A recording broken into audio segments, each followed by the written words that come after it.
여러분 안녕하세요.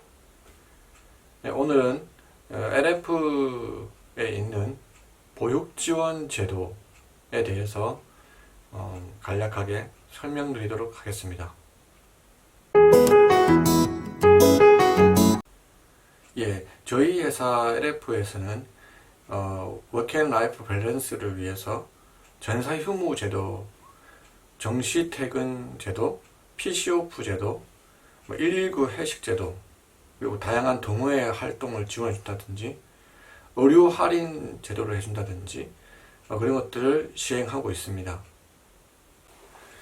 이와 더불어서 저희 인재개발실에서는 육아 문제로 고민하고 있는 직원들이 많이 있다는 것을 알게 되었습니다. 실제로 저도 애를 키우는 사람 입장에서 실제 여자 직원들이 출산 휴가를 갔다 오고 난 이후에 1년 동안 육아휴직을 붙여서 바로 퇴직을 해버리는 경우도 있고 경력이 단절되는 경우를 많이 보았습니다.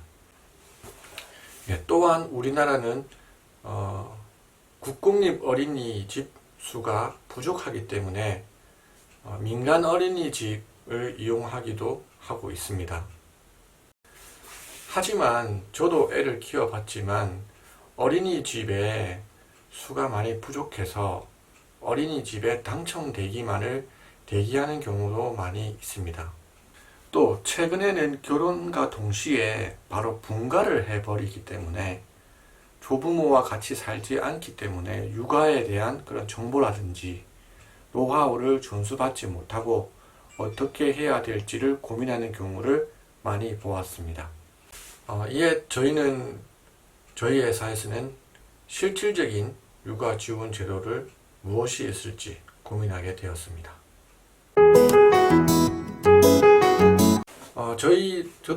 저희도 처음에는 회사 내 사내 어린이집을 지어야 되는 게 아닌가라는 고민을 했었습니다. 실제 사내 어린이집을 짓기 위해서 회사 근처에 여러 군데 알아봤지만 어린이집은 1층에 있어야 된다. 그리고 소방차가 들어와야 된다. 주변에 반경 몇 미터 내에 유해시설이 있으면 안 된다라는 여러 조건들이 많이 있습니다.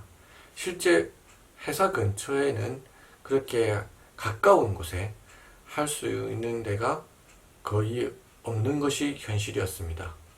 그리고 또한 사내 어린이집이 있는 회사도 제가 열몇 군데를 가봤는데요.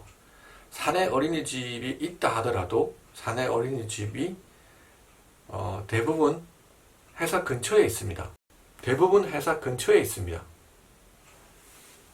그래서 만약에 예를 들어서 회사가 강남구에 있다면 송파구나 서초구, 강남구 일대에 거주하는 직원들만 이용을 하지 경기도 외곽에 있거나 서울 외곽에 사는 직원들은 아침에 출근하면서 애를 차에 태워서 다시 회사 근처에 와서 어린이집에 맡기고 집에 갈 때 또 차에 태워 가서 그렇게 못하기 때문에 실제로 회사 인근에 출퇴근이 20-30분에 가능한 직원들만 이용하고 있는 실정이었습니다.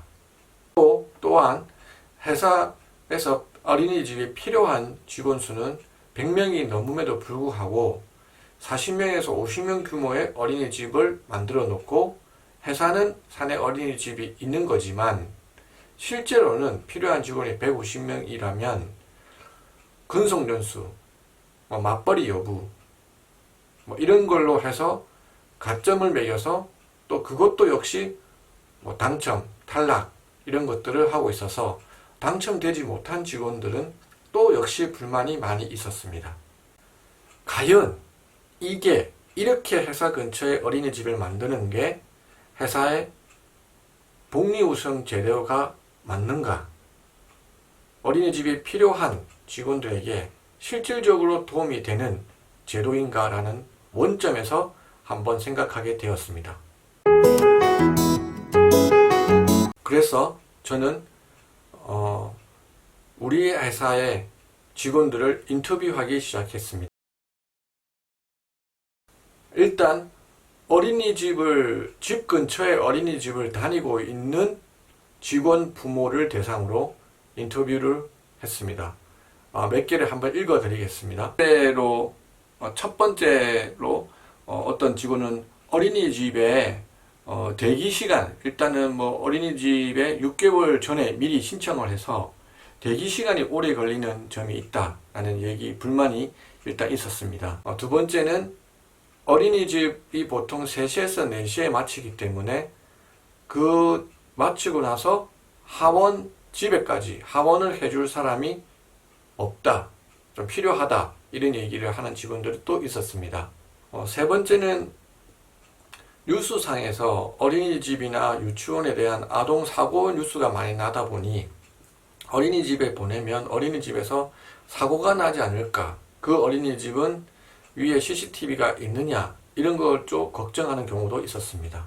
네 번째 경우는 아이가 받아야 될 그 시기에 적절한 교육적인 수혜를 받고 있을까라는 걱정도 하는 부모님도. 첫 번째는 이런 부모님들은 일단은 이런 얘기를 했습니다.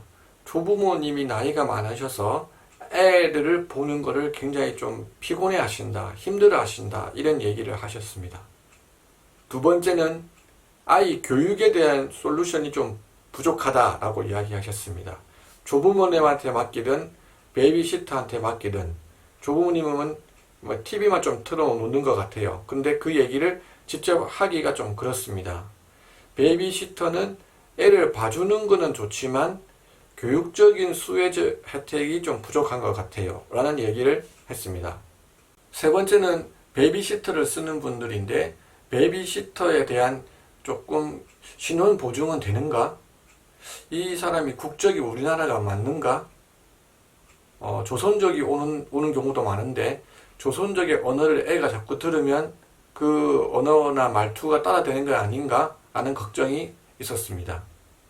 네 번째는 베이비시터를 쓰고 있는데 그 시터를 쓰는 회사에서 서비스 관리가 좀 부족한 것 같다 라는 이야기를 하는 사람들도 있었습니다. 저는 이런 벤치마킹과 직원들의 VOC를 종합적으로 볼 때 가장 효율적이고 효과적으로 쓸 수 있는 방법이 사내 어린이집을 지어서 인사팀이나 이런 데서 직원들의 접수를 받아서 가점을 매겨서 당락, 탈락, 당첨 이렇게 하는 것보다는 전 직원이 이용할 수 있도록 직원이 지금 집 근처에 어린이집에 보내고 그 어린이집에 대한 비용을 회사에서 지원해주고 하는 게 더 현실적으로 맞지 않을까라는 생각을 하게 되는 겁니다.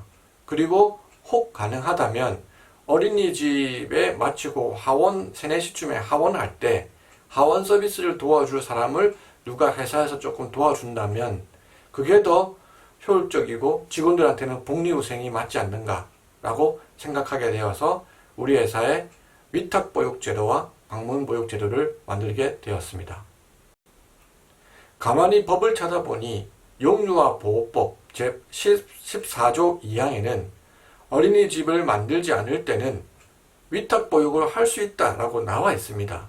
그 법을 더 자세히 찾아보니까 하는 방법이 나와 있어서 그거대로 저희 회사의 제도를 세팅했습니다.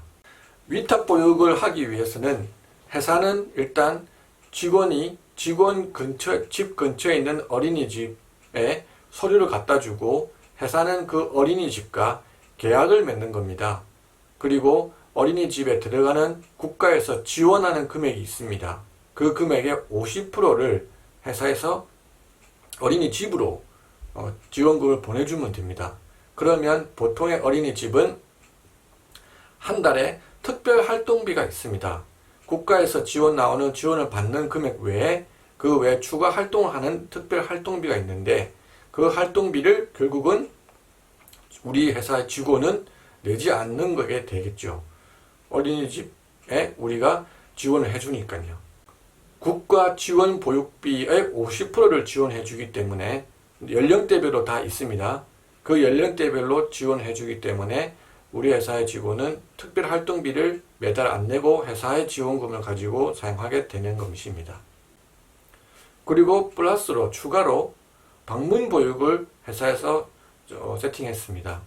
이 방문 보육을 해주기 위해서는 방문 보육을 제대로 해줄 수 있는 회사를 찾아야 되는데, 그걸 찾고 여러 번 찾다가 또 저희는 베이비시터 회사를 10군데 이상을 직접 다 가서 눈으로 직접 봤습니다.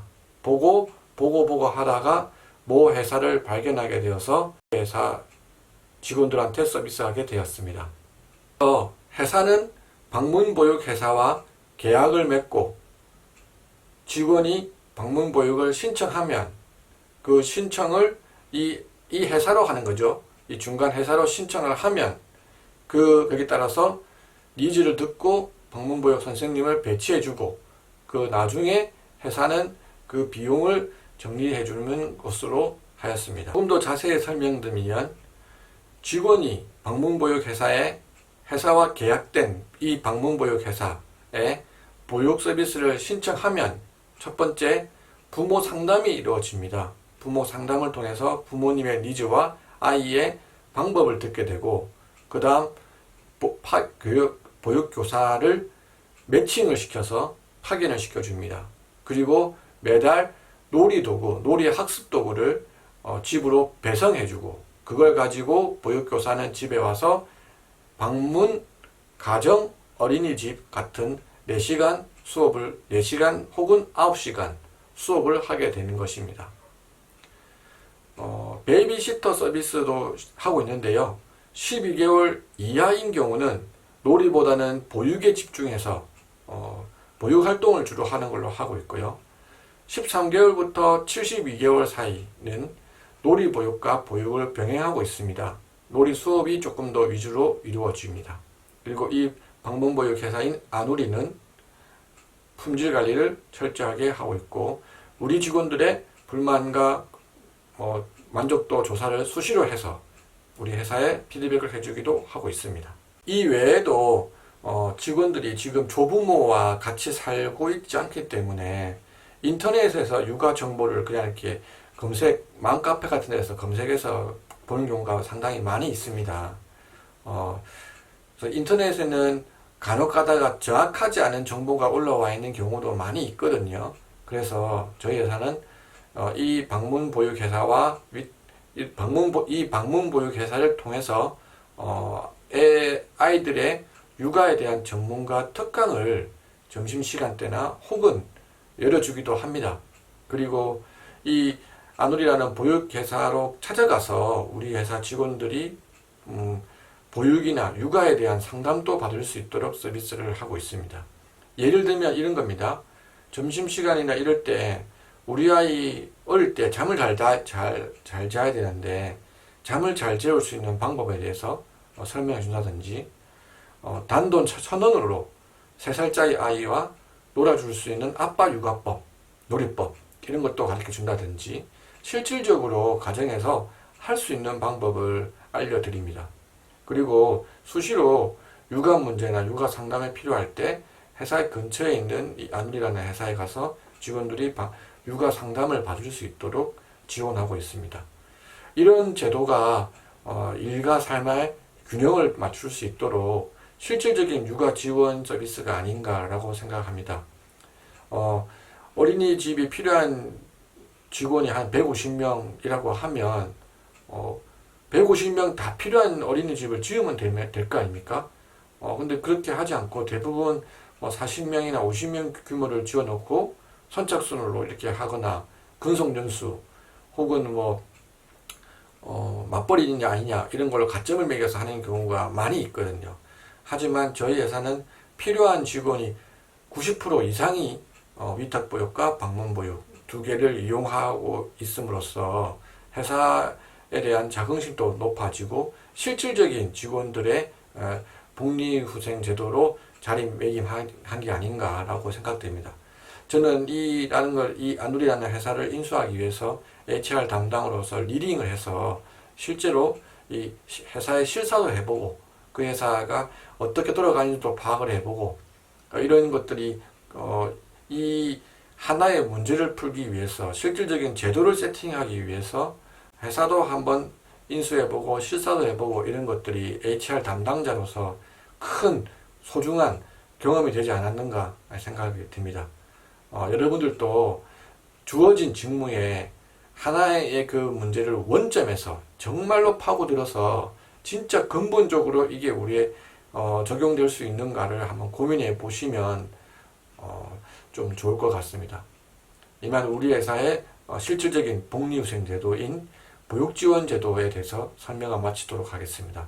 여러분 안녕.